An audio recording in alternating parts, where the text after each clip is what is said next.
Hi friends, welcome to SK Notions. இன்னைக்கு நம்ம என்ன பார்க்க போறோம்னா அரைக்கீரை பனியாரம் எப்படி பண்ணலாம்னு பார்க்கலாம். இப்போ ஒரு கப்ல 1 கப் அளவுக்கு அரைக்கீரை நல்லா க்ளீன் பண்ணிட்டு வாஷ் பண்ணிட்டு எடுத்து வச்சிருக்கேன். இத கொஞ்சம் கொஞ்சமா தண்ணி சேர்த்து மிக்ஸி ஜார்ல நல்லா ஃபைனா அரைச்சுக்க போறேன். அரைச்சாச்சு. அடுத்து இத ஒரு 1/2 கப் அளவுள்ள தோசை மாவுல சேர்த்துக்கலாம்.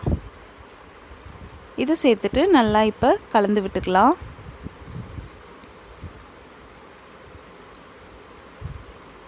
இப்போ இதை நல்லா கலந்து விட்டாச்சு. அடுத்து இதோட நம்ம வெங்காயம்லாம் தாளித்து சேர்த்துக்கலாம்.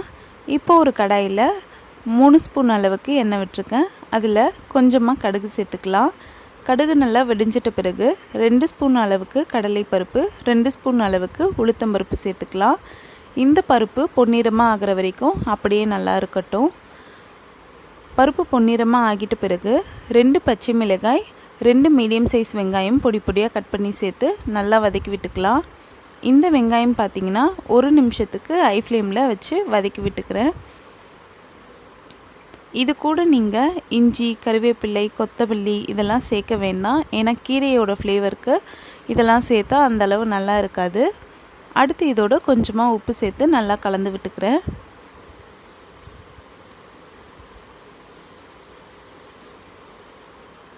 இப்போ பார்த்திங்கன்னா வெங்காயம் ஓரளவுக்கு வதங்கிடுச்சு. நம்ம இப்போ ஸ்டவ் ஆஃப் பண்ணிக்கிட்டு இதை மாவில் நம்ம சேர்த்துக்கலாம். அவ்வளோதான், சேர்த்தாச்சு. இப்போ இதை நல்லா மிக்ஸ் பண்ணி விட்டுக்கலாம். மாவு பார்த்திங்கன்னா கொஞ்சம் கெட்டியாக இருக்கிற மாதிரி பார்த்துக்கோங்க. அடுத்து இதோட 2 டேபிள் ஸ்பூன் அளவுக்கு ரவை சேர்த்துக்கிறேன். இது வறுக்காத ரவை தான். சேர்த்துட்டு 1 டைம் நல்லா கலந்து விட்டுக்கலாம். அவ்வளோதான், நல்லா கலந்து விட்டாச்சு.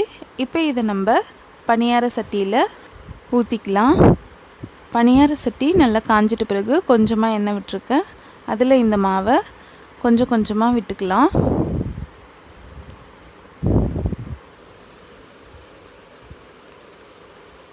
ஸ்டவ் பார்த்திங்கன்னா மீடியம் ஃப்ளேமில் வச்சுக்கோங்க. அப்போ தான் பொறுமையாக வெந்து வரும். ஹை ஃப்ளேமில் வச்சிங்கன்னா சீக்கிரமாக கரிஞ்சிடும். இப்போ இதை நல்லா ஊற்றியாச்சு. ஒரு லிட்டு போட்டு மூடிட்டு மீடியம் ஃப்ளேமில் 1 நிமிஷத்துக்கு வச்சு வேக வச்சுக்கோங்க.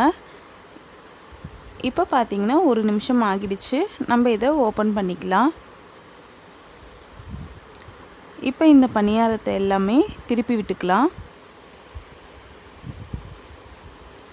குழந்தைகள் பார்த்திங்கன்னா கீரைகள்லாம் விரும்பி சாப்பிட மாட்டாங்க. அந்த மாதிரி இருக்கும்பொழுது இந்த மாதிரி நம்ம கீரையை அரைச்சி தோசையாவோ இல்லாட்டி பனியாரமாவோ செய்து கொடுத்தா குழந்தைகள் ரொம்பவே விரும்பி சாப்பிடுவாங்க. ஆரோக்கியமும் கூட. கண்டிப்பாக ட்ரை பண்ணுங்கள். இப்போ திருப்பி விட்டு 1 நிமிஷம் மீடியம் ஃப்ளேமில் வச்சு வேக வச்சு எடுத்தாச்சு. அவ்வளோதான், நம்மளோட அரைக்கீரை பனியாரம் சூப்பராக ரெடி ஆகிடுச்சு. இப்போ இதை நம்ம எடுத்துடலாம். அவ்வளோதான் ஃப்ரெண்ட்ஸ், நம்மளோட அரைக்கீரை பனியாரம் சூப்பராக ஹெல்த்தியாக ரெடி ஆகிடுச்சு. கண்டிப்பாக ட்ரை பண்ணுங்கள். இந்த வீடியோ உங்களுக்கு பிடிச்சிருந்தால் லைக் பண்ணுங்கள், உங்கள் ஃப்ரெண்ட்ஸோடு ஷேர் பண்ணுங்கள். அண்ட் எப்படி இருந்துச்சுன்னு கமெண்ட் பண்ணுங்கள். நம்ம சேனலில் ஃபஸ்ட் டைம் பார்க்குறீங்கன்னா மறக்காமல் சப்ஸ்கிரைப் பண்ணுங்கள். தேங்க்ஸ் ஃபார் வாட்சிங் ஃப்ரெண்ட்ஸ்.